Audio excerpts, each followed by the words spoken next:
Bienvenue dans Au-delà du réel, Histoire mystique, la chaîne qui vous fait découvrir les expériences extraordinaires et mystérieuses.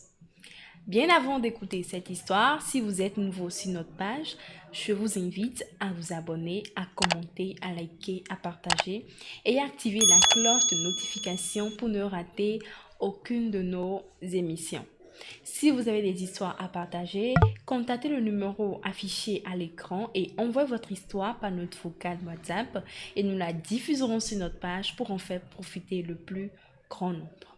N'oubliez pas que notre objectif est de sensibiliser et d'aider ceux qui nous regardent à éviter des situations similaires tout en offrant une chance aux témoins de trouver des solutions grâce aux réactions en commentaire. Soyons donc attentifs pour écouter cette histoire afin de donner vos avis en commentaire. Amis auditeurs de la communauté Au-delà du réel, bonsoir. Mon nom c'est Jessica.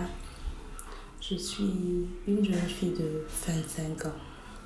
Si je suis là ce soir, c'est pour vous raconter mon histoire qui, tenez-vous prêts, va vous faire froid dans le dos.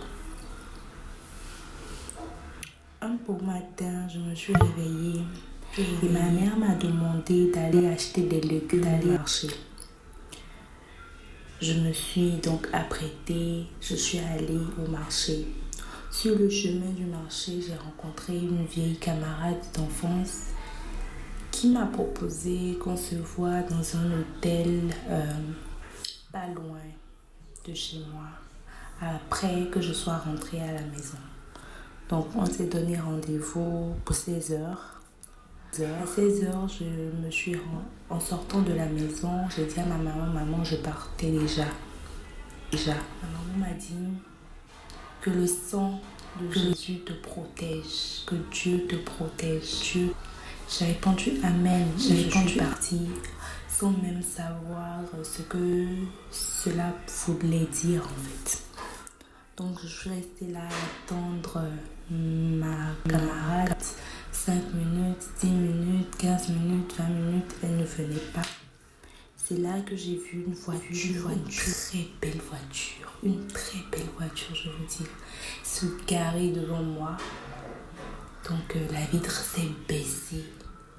Et qu'est-ce que je vois? Un bel homme, ni noir, ni clair, ni métis, mais il avait un teint parfait, je vous dis.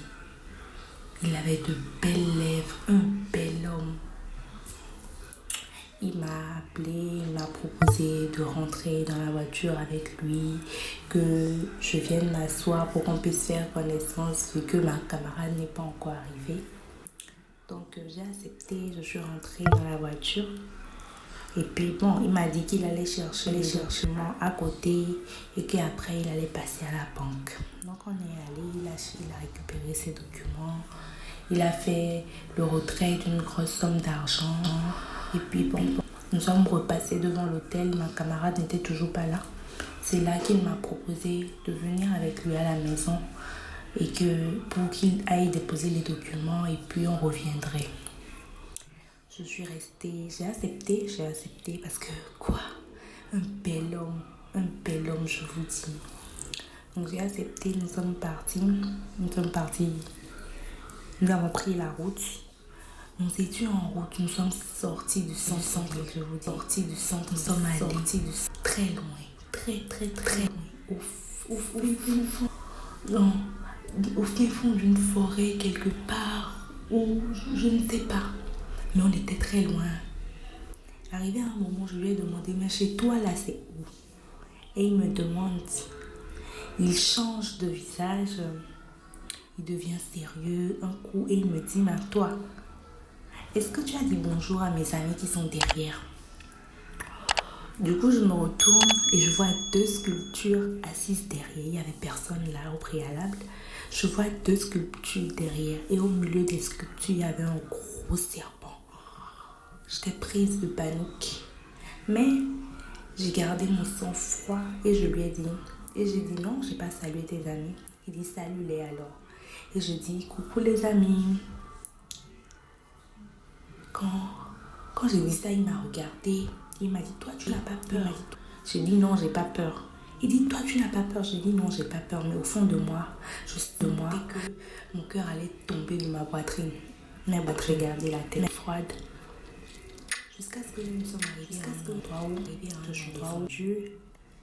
Et j'ai trouvé des chaussures, différentes sortes de chaussures devant l'endroit.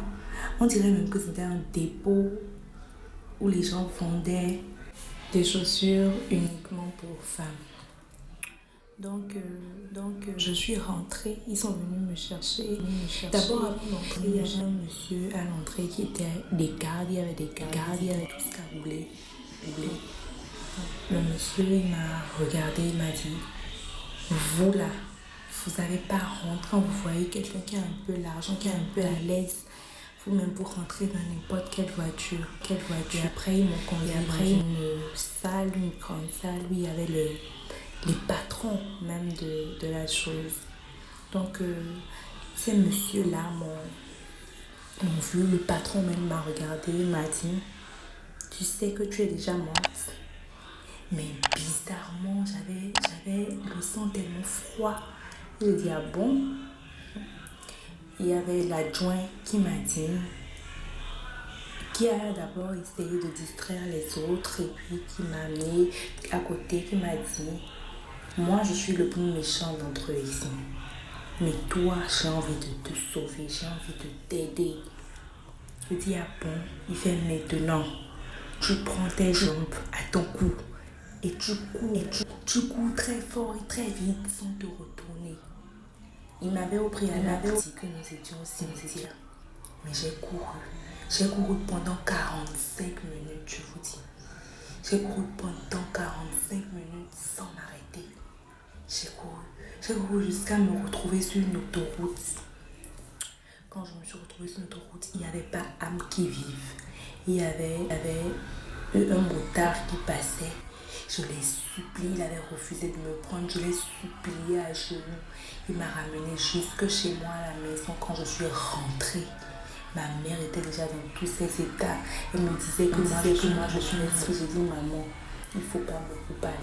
Amène-moi chez le pasteur.